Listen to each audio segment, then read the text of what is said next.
고린도전서 16장 1절로 마지막 24절까지 보도록 하겠습니다. 고린도전서 16장입니다. 성도를 위하여 연보에 관하여는 내가 갈라디아 교회들에게 명한 것 같이 너희도 그렇게 하라. 매주 첫날에 너희 각 사람이 수입에 따라 모아두어서 내가 갈 때 연보를 하지 않게 하라. 내가 이럴 때 너희가 인정한 사람에게 편지를 주어 너희의 은혜를 예루살렘으로 가지고 가게 하리니 만일 나도 가는 것이 합당하면 그들이 나와 함께 가리라. 내가 마게도냐를 지날 터이니 마게도냐를 지난 후에 너희에게 가서 혹 너희와 함께 머물며 겨울을 지낼 뜻도 하니 이는 너희가 나를 내가 갈 곳으로 보내어 주게 하려 함이라. 이제는 지나는 길에 너희 보기를 원하지 아니하노니 이는 만일 주께서 허락하시면 얼마 동안 너희와 함께 머물기를 바랍니다. 내가 오순절까지 에베소에 머물려 하면 내게 광대하고 유효한 문이 열렸으나 대적하는 자가 많음이라. 디모데가 이르거든 너희는 조심하여 그로 두려움이 없이 너희 가운데 있게 하라. 이는 그도 나와 같이 주의 일에 힘쓰는 자임이라. 그러므로 누구든지 그를 멸시하지 말고 편안히 보내어 내게로 오게 하라. 나는 그가 형제들과 함께 오기를 기다리노라. 형제 아볼로에 대해서는 그에게 형제들과 함께 너희에게 가라고 내가 많이 권하였으되 지금은 갈 뜻이 전혀 없으나 기회가 있으면 가리라. 13절부터 함께 읽습니다. 깨어 믿음에 굳게 서서 남자답게 강건하라. 너희 모든 일을 사랑으로 행하라. 형제들아, 스데바나의 집은 곧 아가야의 첫 열매요 또 성도 섬기는 로 작정한 줄을 너희가 아는 자라. 내가 너희를 권하노니 이 같은 사람들과 함께 일하며 수고하는 모든 사람에게 순종하라.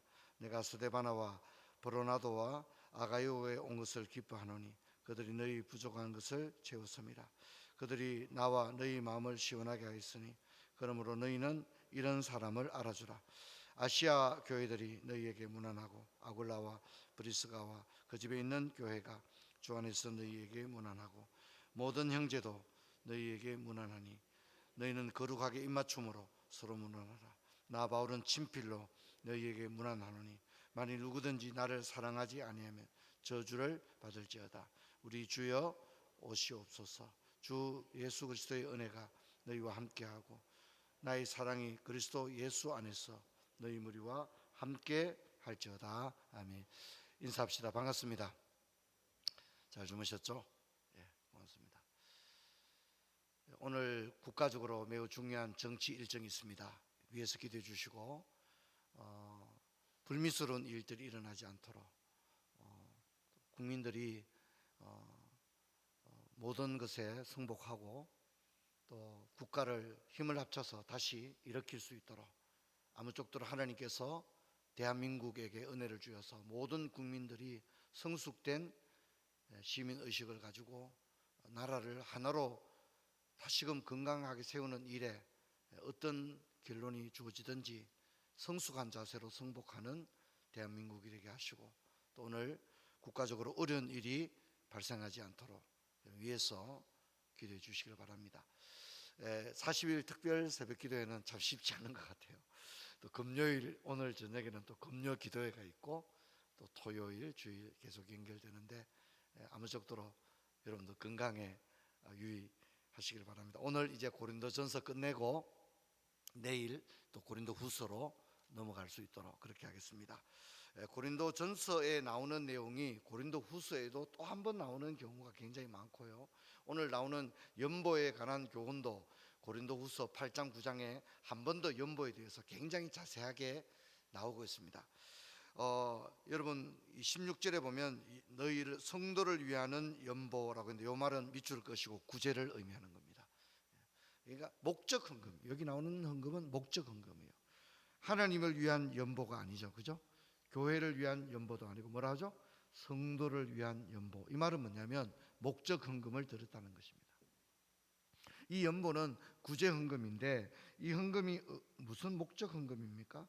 이게 성경에 보면 3절에 보니까 예루살렘으로 가지고 가게 하리니라고 한 거로 봐서는 예루살렘 교회에 보내는 목적 헌금인 거예요. 예루살렘 교회에 보내는 목적 헌금. 그럼 예루살렘 교회에 왜 목적 헌금을 보냈습니까? 예루살렘에 기근이 임한 거예요. 기근이 임한 거예요. 그러니까 예루살렘 전체에 극심한 기근이 임하니까 예루살렘 성도님들의 생활도 어려워진 거잖아요. 그래서 헌금을 한 겁니다. 그래서 여기 보니까 어떻게 나와 있죠? 16장 1절에 내가 갈라디아 교회에게 명한 것 같이라고 나와 있죠. 갈라디아 교회에 명한 것 같이. 그러니까 갈라디아 지역에 있는 교회들도 구제 헌금을 했고, 지금 이 편지는 뭡니까? 고린도에 보낸 편지잖아요. 그럼 고린도는 뭡니까? 아가야 지방이죠, 그죠? 아가야 지방에 보낸 편지인데 여기서도 구제 헌금을 했고, 또 성경을 보면 빌립보 교회도 헌금을 했습니다. 근데 빌립보 교회는 무슨 교회죠? 유럽 교회죠, 그죠? 마게도냐의 첫 번째 성이 빌립보니까. 그러니까 무슨 얘기죠? 예루살렘 교회가 어려움을 당하니까 어떻게 했다는 거예요? 전 세계 모든 교회가 구제 헌금을 드렸다는 거예요. 갈라디아 교회, 아가야 교회, 마게도냐 교회, 모든 교회가 성도를 위하는 연보, 목적 헌금을 드렸습니다. 여러분, 이때 당시에 헌금은 두 가지로 사용되었습니다. 하나는 구제에 사용되었습니다. 또 하나는 사도 바울과 같은 전도자들, 사도들의 선교를 위하여 헌금을 하게 되었습니다. 교회를 위한 헌금은 많지가 않았어요. 왜냐하면 이때는 건물이 없었거든요. AD 8세기 이후부터 예배당이 생기면서 예배당 수리도 해야 되고 우리가 말하는 건축 헌금도 해야 되는 그런 구조가 되었습니다. 그래서 이렇게 이제 16장에 나오는 이 연보는 구제 헌금이다. 그렇게 기억하면 될 것 같고요. 자, 2절 한번 볼까요? 매주 첫날에라고 말합니다. 매주 첫날에. 이 말은 뭡니까? 헌금을 그냥 비정기적으로 드린 게 아니라 정기적으로 드렸다는 겁니다. 매주 첫날. 매주 첫날이 뭡니까? 매주일이죠, 그죠? 매주일 모일 때마다 헌금을 했다는 겁니다. 자, 그다음에 헌금을 어떻게 했다는 겁니까? 각 사람의 수입에 따라 드렸다는 겁니다. 그래서 부유한 사람은 자신의 그 부유한 만큼 넉넉하게 인색하지 않게 하나님께 드리고, 아무래도 생활이 궁핍하고 어려운 사람들은 고액의 헌금을 하기는 어려웠다는 거죠. 그렇게 해서 헌금을 했다는 겁니다. 이걸 이제 우리가 어떻게 말하면 뭡니까? 하나님이 주신 은혜를 따라. 할렐루야. 하나님이 주신 은혜를 따라 헌금을 한 거예요. 이번에 이제 산불 때문에 헌금을 많이 하고 있습니다. 우리 교회도 당회가 곧 결정을 해서 헌금을 하도록 하겠습니다. 어제 대전 새로남교회에서 밤에 당회를 해서 구제 헌금을 직접 전달했다 하더라고요. 그러니까 오종호 목사님 말씀이 좋은 일은 미루면 안 된다, 빨리 해야 된다. 그래서 정기 당회가 열리기 전에도 저녁에 임시 당회로 해서 헌금을 하셨다. 그런 말이 있죠. Slow help is no help라는 말이 있죠, 그죠? 도우려면 빨리 도와야 한다. 이게 참 아름다운 일이다. 그렇게 생각됩니다. 자, 이렇게 해서 고린도 교회가 헌금을 전달하게 되는데, 여기 헌금이 시험이 들지 않도록 그렇게 합니다. 그래서 어떻게 합니까? 3절에 보면 내가 이럴 때 너희가 인정한 사람들에게 편지를 주어 그 헌금을 전달해라, 그렇게 합니다.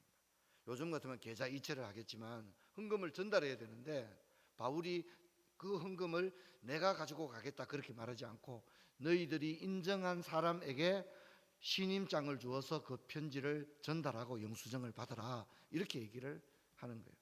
그리고 4절에 보면 만일 나도 가는 것이 합당하면 그들과 나도 함께 가겠다. 그러니까 무슨 얘기입니까? 사도는 헌금에 대해서는 내가 타치를 하지 않겠다고 분명히 하는 거예요.